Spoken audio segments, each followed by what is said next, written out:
আসসালামু আলাইকুম প্রিয় দর্শক শ্রোতা, পল্লীগ্রাম ও কৃষি ইউটিউব চ্যানেলের পক্ষ থেকে আপনাদেরকে আন্তরিক শুভেচ্ছা জানিয়ে শুরু করছে আজকের ভিডিও। আজকে আমরা এসেছি একজন কপি চাষি ভাইয়ের সঙ্গে কথা বলতে। কিভাবে চাষ করেন, কি পরিমাণ লাভ, কি পরিমাণ খরচ, এই সম্পর্কে আমরা তার সাথে কথা বলবো। আপনারা ধৈর্য সহকারে শুনবেন। তো চলুন আর ভিডিওটা না বাড়িয়ে সরাসরি চাষি ভাইয়ের সঙ্গে কথা বলি। আসসালামু আলাইকুম। একটু একটু দাঁড়াবেন ভাই, আপনার নাম কি? মোহাম্মদ শরীফুল ইসলাম। শরীফুল ইসলাম। আপনার ঠিকানা কোথায়? নোংরপুর নোংরপুর, ইউনিয়ন ইসালি, ছেলে। গ্রাম নোংরপুর। তো আপনি কি এই চাষে করেন নাকি অন্য কোনো কাজও করেন? আমার এই চাষের পরে ভাই সবকিছু চাষের পরে নির্ভরশীল। নির্ভর। তো আপনি এবছর কতটুকু কপি লাগিয়েছেন? 5.5 বিঘে।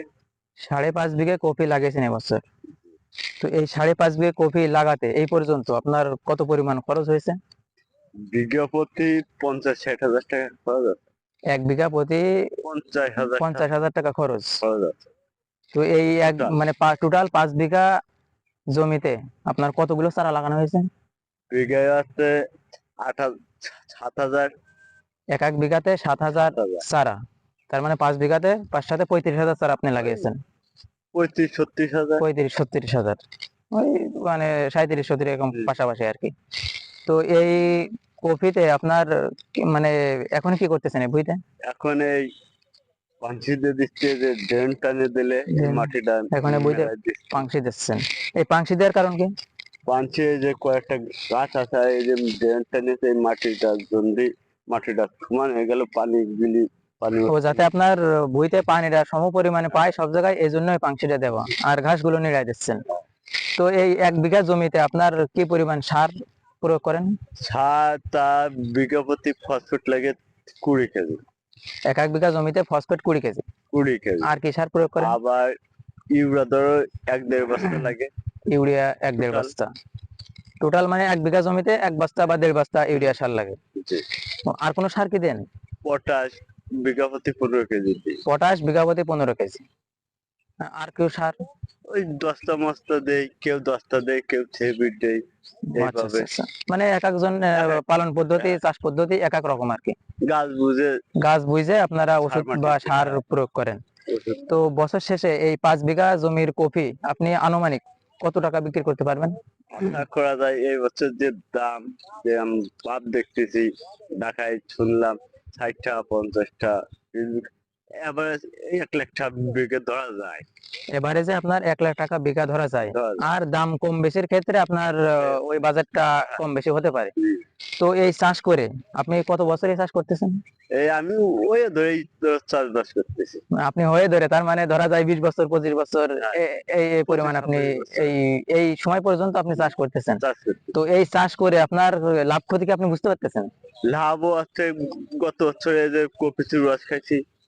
গত বছর কপি তো গত বছর কপির বেশি সময় হয়নি। আপনার বর্ষা হয়েছিল, বর্ষার কারণে আবার দাম পেলাম না। দাম কম ছিল, বর্ষার কারণে বেচতে কাইটে পারেননি। দিলাম। এইবার তো আশা করা এই বছর যে এই আবহাওয়াতে আপনার কি মনে হচ্ছে যে এই যায় বছর কি কপিতে দাম পাবেন? এই বছর যে আবার সেই হিসেবে আশা করা যায় কপির দামও ভালো পাবো, পোকামাকড়ও কম লাগবে। পোকামাকড়ও কম ঠান্ডা এসে লাগবে। গেছে, ঠান্ডার জন্য পোকা কম লাগে, কম আর গরমে থেকে একটু পোকা বেশি লাগে। পোকা বেশি লাগে। তো আপনি কি এই ভুঁইতে শুধু কপি চাষ করেন নাকি অন্য কোনো এই ফসল? কপি উঠোই আলু। কপি উঠে আলু চাষ করবেন? এ ছিল করোনা উঠতে উঠতে উঠতে কপি লাগাইছে। এতদিন করলা উঠতে ছিল এখানে, হুম। এই উঠতে উঠায় আপনি কপি লাগাইছেন। কপি লাগাইছে। এই কপির পরে আবারও আপনি আলু চাষ লাগাইছে। করবেন। আলু চাষ করে। তো এইভাবে রানিং আপনি চাষ হ্যাঁ, করতে এই থাকেন। 3টে চাষ করতেই থাকি আমি। এই জমিতে আপনার 3টে চাষ হয়। জি। তো এই যে পাশে দেখতেছি আপনার নিচু জমিগুলোতে ধান চাষ রয়েছে। ও তো আচ্ছা। মানে এই ওখানে ধান চাষ, এখানে কপি চাষ, এর জন্য কি কোনো মানে ফসলে আপনার ক্ষতি হয় কিনা? না, কোথায়? ক্ষতি হয় না, মানে ধানে তো আপনার যখন তখন পানি দেওয়া লাগে, কিন্তু কপিতে অতটা পানি দেওয়া লাগে না। না, তো না। ওই পানি কি এখানে আসলে সমস্যা হয় কিনা এরকম? ওই পানিটা আসে না তো। মানে ওইটা নিচু জমি, এটা উঁচু জমি। হ্যাঁ, এটা ওই উঁচু জমি, ওটার নিচে, এটার এই নিচে। জন্য ওই উঁচু জমিতে আপনার ধানের পানিটা আসে না, এই না, জন্য সমস্যা হয় না। না, এই যে ড্রেন কেটে দিয়েছি, ধারে বসে তো আপনারা এই কপিগুলা কি আপনারা এখান থেকেই মানে লোকাল বাজারে বিক্রি করেন নাকি ঢাকায় পাঠায় দেন? আমরা এনতে গাড়ি ঠিক করে একবার দেখাই নিয়ে যাই। আপনারা নিজেরা এখান থেকে ঢাকা নিয়ে যান? আর অনেক আছে ব্যাপারে ও দামে পটলেও মানে দিয়ে এখান থেকে অনেক সময় ব্যাপারীদের সাথে দামে পড়লে এখান থেকে দিয়ে দেন।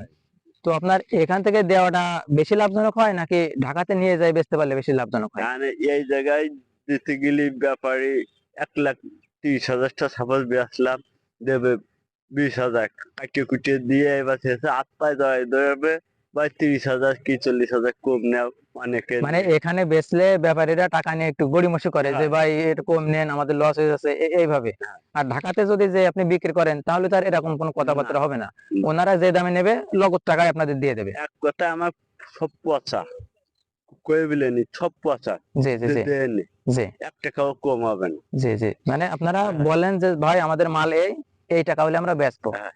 এইভাবে কথাবার্তা বলে তাদেরকে একবারে মালটা আপনি বুঝে দেন জি। এবং তারা নগদ টাকা আপনাদেরকে দিয়ে নগদ দেয়। টাকা পেমেন্ট তার মানে আপনাদের এখান লোকালের থেকে ঢাকায় নিয়ে যা বিক্রি করাটাই উত্তম বলে মনে করেন। করতাম আমি মনে করি। তো দর্শক শ্রোতা, ভাইয়ের সঙ্গে আমরা এতক্ষণ ধরে কথা বলে যেটা বুঝলাম যে লোকাল বাজারে যদি আমরা কফি বিক্রি করি, হয়তো একটু দামে বিক্রি করতে পারলেও অনেক সময় টাকা নিয়ে তারা ব্যাপারীরা ঝামেলা করে যে এখন না ভাই পরে আসেন বা 2 দিন পরে দিচ্ছি, এইভাবে টাকা নিয়ে ঘোরায়। আর যদি আমরা লোকাল বাজারে না বিক্রি করে ঢাকায় নিয়ে বেচতে পারি, তাহলে একটু যদি কম রেটও হয় তো সেই টাকাটা আমরা নগদ টাকা পেয়ে যাব। তো এই নগদ টাকা পাওয়াও কিন্তু ব্যবসায়ী বা চাষীদের জন্য একটা ভালো দিক, কারণ তারা এই চাষের পরেও এই টাকা দিয়েই অন্য চাষে এরা মানে খরচ করবে, অন্য চাষটা উঠাবে, সেই ক্ষেত্রে নগদ টাকা পাওয়াটাই ভালো। তো যারা আপনারা আমার এই ভিডিওতে নতুন আছেন, চ্যানেলটা সাবস্ক্রাইব করে দিবেন এবং আপনাদের মূল্যবান মন্তব্য কমেন্টে জানাবেন। আপনাদের কমেন্ট ধরে পরবর্তী ভিডিও বানানোর চেষ্টা করবো ইনশাল্লাহ। তো আজকের ভিডিও এখানে শেষ করছি। আসসালামু আলাইকুম, আল্লাহ হাফেজ।